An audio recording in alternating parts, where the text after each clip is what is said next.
कहा जाता है कि हर जुल्म से पहले एक खामोशी पैदा होती है और हर इनकलाब से पहले एक अकेला इंसान। चिरागपुर कभी नक्शे पर नहीं था, वो सिर्फ लोगों के दिलों में था। एक छोटा सा गांव, खेतों के दरमियान, मिट्टी की खुशबू से भरा हुआ, जहां लोग गरीब थे मगर डरे हुए नहीं थे। वो हंसते थे, वो लड़ते थे, वो रोकर भी सर नहीं झुकाते थे। और शायद यही बात तकदीर को नागवार गुजरी। पहाड़ों के उस पार एक रियासत थी जहां इंसाफ नहीं था, सिर्फ हुक्म था, और इस हुक्म का नाम था राजा विक्रम। राजा विक्रम ने कभी तलवार नहीं उठाई, इसने सिर्फ खौफ को हथियार बनाया। वो गांव फतेह नहीं करता था, वो ज़हन फतेह करता था। जब इसके सिपाही चिरागपुर पहुंचे तो ना उन्होंने आग लगाई, ना किसी को मारा।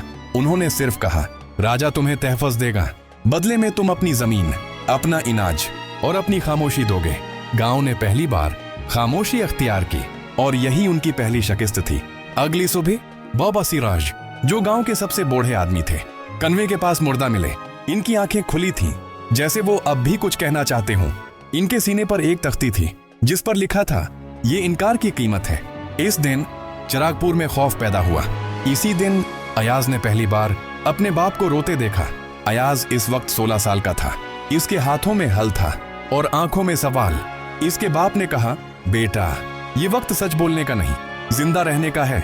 इसी रात सिपाही आए और उसके बाप को ले गए। अयाज ने पकड़ने की कोशिश की मगर उसे जमीन पर फेंक दिया गया। अगली सुबह इसके बाप की लाश कन्वे से मिली। इस दिन अयाज ने चीखा नहीं, रविया नहीं, बस खामोश हो गया।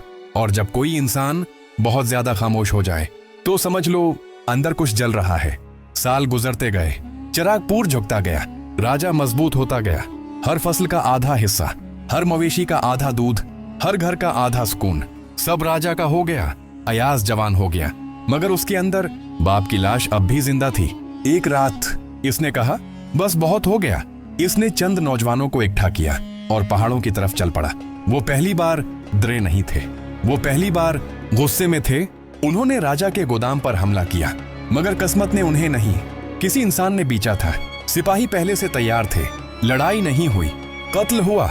2 नौजवान वहीं मर गए और अय्याज जिंदा पकड़ा गया। राजा ने उसे देखा और हंसा और कहा, मैं तुझे हीरो नहीं बनाऊंगा, मैं तुझे मिसाल बनाऊंगा।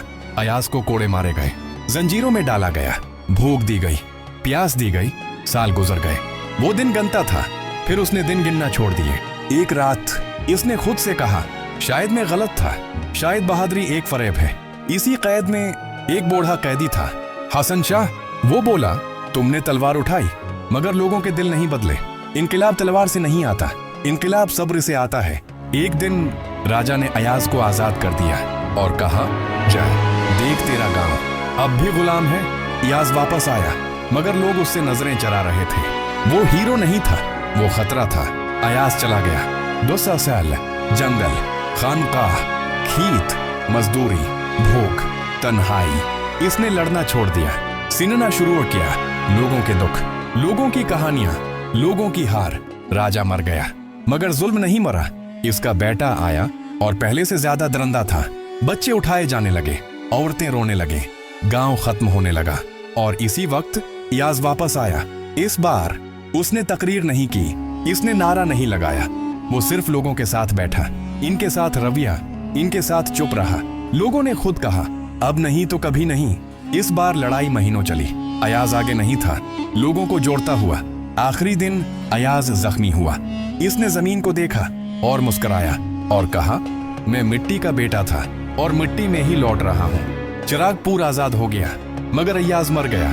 कोई मुजस्मा नहीं बना, कोई तस्वीर नहीं लगी, सिर्फ एक बात रह गई। बहादुरी वो नहीं जो एक दिन में सब बदल दे, बहादुरी वो है जो बरसों तक टूट कर भी खड़ी रहे। कुछ लोग तारीख नहीं बनते, वो लोगों के अंदर हौसला बनकर जिंदा रहते हैं। और अय्याज आज भी जिंदा है, हर उस इंसान में जो जुल्म के सामने खामोश नहीं रहता।